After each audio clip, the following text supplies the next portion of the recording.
This is the moment we've all been waiting for. Oh my god. Slice time? Slice time. Do it. Push that down. Let that thing juice. Oh my. Guga. Oh Lord have mercy. Guga, look at this thing. Guga, show him your hands. Juicy brisket, baby. You look like something. That's... Hey, Guga, I think the people deserve something. How about some sexy brisket B-roll? let's do it. What did he say?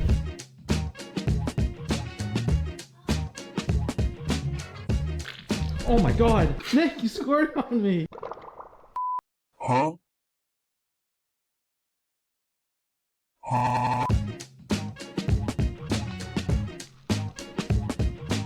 Alright, everyone, for a second, I want you to take a look at this table. Juicing to the max. You guys, you know what else my good friend and one of my Twitch moderators, Mr. Chuck Briskets, makes look sexy? Not just his brisket that he actually makes, because he makes fantastic brisket, hence the name. His Scharnhorst gameplay. In particular, his Scharnhorst 43 gameplay. He sent me this replay, and I normally don't get too many replays from Chuck, but this was a fantastic replay. This is a really, really fun replay, and it's in a boat, and it's in a tier. Tier 7 used to be a very, very fun tier to play. It's kind of fallen off for a couple different reasons that I've mentioned in a few videos, but the Scharnhorst 43 is a fantastic boat. The Scharnhorst itself is a fantastic boat too. Scharnhorst was one of the first boats in the game to have torpedoes coming after the Tirpitz. Scharnhorst was a really, really fun boat to test. I know when it came out, there were a whole bunch of kind of neat things that you could do, you know, due to the fact that it's more maneuverable than the Tirpitz and stuff like that, and only a tier below it. But the Scharnhorst 43 actually is a variant of the Scharnhorst. It came out a couple Christmases ago, and you could actually unlock it basically just by completing missions. It's been still to this day one of the better Christmas gifts that Wargaming has ever given us. What's the difference between the Scharnhorst and the Scharnhorst 43? Well, really the only difference is the Scharnhorst itself gets a spotter plane, and instead of the spotter plane, the Scharnhorst 43 gets an engine boost. Arguably making it a better boat. Why is that? Well, when we talk about the Scharnhorst, its kind of big downfall is the accuracy of the guns. So why do I need a spotter plane when my guns are already inaccurate? You know, even so much so when you're utilizing that spotter plane in the Scharnhorst, the dispersion is just very, very wonk. So why wouldn't I want something that can get me closer to the action and get in range of my secondaries, which is where the Scharnhorst really shines. At tier 7, the combination of armor, torpedoes, and secondaries on this boat are still to this day second to none. So, hence why I think the Scharnhorst 43 is a better overall boat than the actual Scharnhorst. But this is going to be a really, really cracking, fun game coming up here, and Chuck's going to be working the helm pretty hard back and forth, dodging some torpedoes here. Got an enemy loose shun in front of him. Going to take some speculative shots here. So the Scharnhorst 2, it's gets 283mm guns, and here come those torpedoes. It is in game classified, and we got a sub there. It is in game classified as a battleship. However, IRL, it technically was kind of like a battlecruiser. Very, very nice torque dodge here. Holy smokes, enter torpedoes. As he's got, you know, the DD over there, the sub over there, that has been spotted. Got a Konigsberg coming in, Atlanta on him, Boise, and that Lucian as well. So lots of targets coming right here, Mr. Chuck. Not phased by it. Keeping calm, letting his Gokazi turn. The shear is, you know, trying to do the same thing, getting in close there. But yeah, Scharnhorst actually in real life as well, and its sister ship Gneisenau, two of the boats that we have in game that existed IRL that both do fairly well at its tier and have been for a long time. So and both pretty fun boats to play too. Chuck gets a nice salvo into the Atlanta while his secondaries are working over this Konigsberg and just pushing up towards these cruisers, just going right at these light cruisers while you can see his secondaries are working over the Konigsberg. There is Chuck's first kill, and it's with the old secondaries too there. Very, very nice. Kind of has his front guns over there getting some more rounds into the Atlanta. Would be very, very nice to have that out. And what do you know, there you go, there's another kill with Chuck's secondaries. So 2 for 2 on the kills with the secondaries. Hits the speed boost a while ago. This Boise is and sometimes honestly you'll see this with like Scharnhorst and Eisenhower gameplay. People just don't respect the guns. Boise probably should have there, as he just got double citadel and lost more than half of his HP, and he is now in secondary range of a Scharnhorst. Never ideal. So interesting gameplay there. When we're looking at the lineup too, the enemy lineup, there were a few DEs and stuff like that here, but just overall balanced them across the board. If I was Chuck, really the one thing I'd be really concerned about would be the Fuso more than so than anything. I wouldn't even really be too concerned with the KGB when it comes to the Scharnhorst's armor layout. So yeah, this Derflinger is a little too close here to the Scharnhorst. Chuck's secondaries are working over that Lucian, as well as going to get a nice slapper-rooney there into the Derflinger, and get some Torps out on the Derflinger as well. Gets the rear guns going there. Secondary still going on the, or Lanzau, whatever, however the hell, I said Lucian, right? That is whatever we're calling it, Lanzau. There we go, he has procced the secondary battery reload time. So his secondaries are going to be going even quicker there too, so that's going to be pretty nice. Another Citadel there, another close quarters combat expert. This submarine has beached on the dead body of the Derflinger, so that's actually wonderful. I wish we saw more of that. Secondaries pick up a fire there on the Lanzau. Sorry for saying that wrong. Chuck has been beaten up here a little bit. There you go, and he picks up his Confederate with a direct hit, the Flood, and the fire on the Submarino. Our friendly sub picks up the kill on the Lanzau. Gonna put another depth charge here on the Chocolat. This Gokazi has been playing very well. Chuck is still in the cap as well. They're comfortably ahead here, so is what it is. Chuck gets another Flood there. The Gokazi picks up the kill there. So really nice teamwork here between Chuck and the Gokazi. But yeah, that was fun. Just kind of seeing what you can do with the Scharnhorst. You know, utilizing that speed boost and getting around, dodging torpedoes, getting your secondaries in range. Pretty nice. Has already, you know, proc Luchins, and the flanks already taken care of. So that's really nice to have that procced here on the Scharnhorst this early into the game. Having that extra secondary DPM there is you know, just magnifying that. That just shows you how in the fray of it Chuck was, and he's still gonna be able to heal up to half HP here. So pretty nice. There's that Fuso that I was talking about that could be a bit of a challenge for Chuck, and you still have the KGB on the enemy team that is alive. However, he is getting beat up pretty bad there.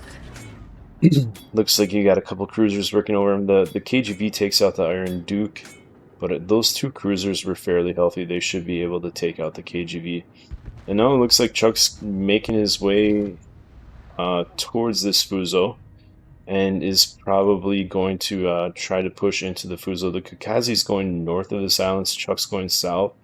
There is still a cruiser and a Nicholas to worry about. It looks like Chuck might try to look for a cheeky shot here on the Fuso, as it looks like the Fuso is very close to eating some torpedoes there. It looks like he takes just one, but any damage is better than no damage. And there you go, guys. Getting to see a boat that's been out for, you know, in all intents and purposes. Yeah, the Christmas version of this, the Scharnhorst 43, came out a few years ago. However, the Scharnhorst itself has been in game since 2016, so almost 10 years now that this boat in some way, shape, or form has been in the game, and is still just doing just fine here at Tier 7. Again, a boat that, you know, Even if you're looking at just the normal one. This one a little bit gimmicky with the actual speed boost, but a boat that is balanced because of the boat. Yeah, it's got great secondaries, solid armor, and torpedoes, but what kind of balances it is the main batteries not being that great, honestly. Lower caliber for this tier, and honestly, the dispersion is not the greatest. So, making it a balanced boat. Imagine if we still were just balancing boats, you know, properly, and not just balancing them around a gimmick. You've seen a boat that's been around for 10 years now that's still having a fantastic game. But arguably that's more or less because of the positioning and Chuck realizing what he's against. So solid gameplay, actually winning games, not necessarily a gimmick. There you go, Chuck working over the Fuso there. Getting pretty close to being in secondary range of the Fuso. And Chuck's telling the Gukazi that he should try to go dark, that he's going to try to tank here. So in the actual game chat. So Chuck's still trying to be a good teammate for the Gukazi that was there helping him out. You'd love to see that from Mr. Chuck. Looking for some shots here in the cruiser there. And, you know, any other battleship that's almost a dev strike, but of course it's a Scharnhorst, so it's not. So tad unfortunate there, but again, that just kind of speaks to the balance of this boat. Now Chuck's in secondary range of the Fuso, so he's going to continue working over the Fuso there. Trying to kind of spread the shells around there, hoping for that non-saturation. And gets a Citadel there with the high caliber now. And 121k, 3 kills. Secondaries going off on both of these guys here. And a Wild Nicholas has appeared and entered the fray. Let's see what Mr. Chuck does here. Actually, full reverses, slows down, trying to make that turn a little bit closer. Gets a nice salvo there with the front guns. Picks up his 4th kill. And it's his 4th close quarters expert. So, secondaries doing work there. Gets the double strike and his Kraken Unleashed now. Exciting stuff. That's Chuck's actual first main battery kill here. And it's on a double strike. Oh, wild stuff there. Dodges the Peds there as well. And now it's all just about over, but you know, working over the Fuso here. So fantastic gameplay thus far. Super fun game. Gets another fire, gets another close quarters expert there. So Chuck would have picked up a Kraken with just his secondaries there. And I'll break down a little bit more some of that, why that stuff's so funny here too. But a fantastic game from Chuck there. That was definitely a fun game to watch. Seeing him dodging through all those torpedoes and just trying to go at those light cruisers, so his secondaries were going to work him over, and the torpedoes and, you know, the armor of the boat. Great boat, great performance by Chuck. Really just fun game to watch, and a fun game at tier 7 to watch. I mean, I wish that this tier wasn't as dead as it is, because there are still some real wonderful boats there. It's just unfortunate sometimes that at least at later in hours the tier gets a little bit broken down. But great game there from Mr. Chuck. That is an E badge in the Scharnhorst 43, 156k damage, 6 kills, 3 assisted in destructions, 5 citadels, 7 incapacitations, 7 fires, 2 floods, only 46 main battery hits, which only, you know, a handful of them went for penetrations there. 1 torpedo, 3 depth charges hits, 232 secondary hits from a tier 7 battleship is pretty wild. And he also assisted in a capture here. Let's look at the team score here. That is netting Mr. Chuck of the Briskets 2.46k base experience, almost 2.5k base in a tier 7 game. It's pretty wild stuff. So, and yeah, almost. I mean, doing more than 1,000 base experience than his next closest teammate. That's when you know you're cooking and you're having a good game. Absolutely, just again, similar to the video we had yesterday, just leading his team to the promised land, putting him on his back and saying, "Follow me into victory. I'll lead this. I got you." and definitely doing that. And it shows there in the end results screen, breaking down the detailed report a little bit more. Close to 1 million potential tanked here. Also spotted 7,500.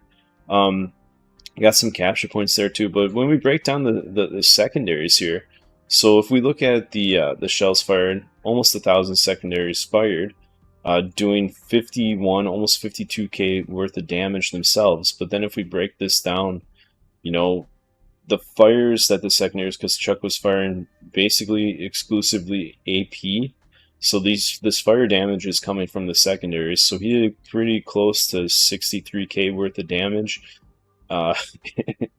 in just secondaries. And when we break that down, you know, the fact that he did 156k means that, you know, we're just doing, you know, just shy of 100k in the main batteries. Just shows to just how, you know, the boat is balanced around the inaccuracy of the guns.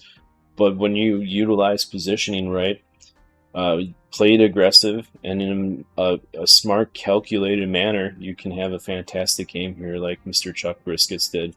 So just like Chuck's actual in real life Briskets, very, very sexy Scharnhorst gameplay there from Chuck. And on a personal note, just want to say thanks to Chuck for all the years of support on my stream. Thank you for being my mod. And everyone, I hope you guys all have a great rest of your week. If you guys have a replay that you'd like to see featured here, please shoot me an email or message me in Discord. I'll be live streaming on Twitch later on tonight. Hope everyone has a great day. I will catch you all later. Thanks again, Mr. Chuck.